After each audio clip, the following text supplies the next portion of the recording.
नमस्कार. नवरात्र पर्वविषयी. नवरात्र दोन प्रकारच्या असतात. एक असते शारदीय नवरात्र आणि दुसरी असते चैत्र नवरात्र. तर चैत्र नवरात्र म्हणजे काय बघा.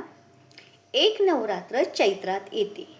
श्रीरामांच्या प्रागट्यापूर्वी रामनवमीच्या पूर्वी सुरू होते आणि श्रीरामांच्या प्रागट्यदिनी समाप्त होते.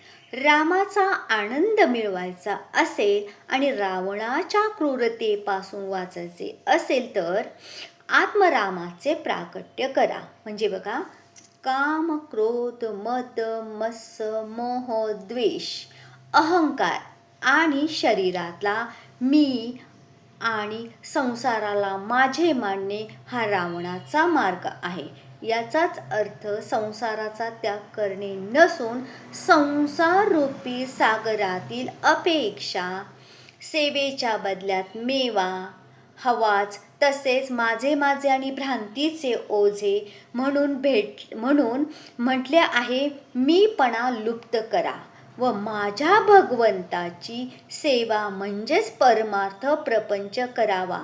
प्रपंच करतानाही परमार्थ करावा म्हणजे नामस्वरूपी नावातून आपण तरून जावे. जसे कोणतेही काम करताना नामस्मरण करावे.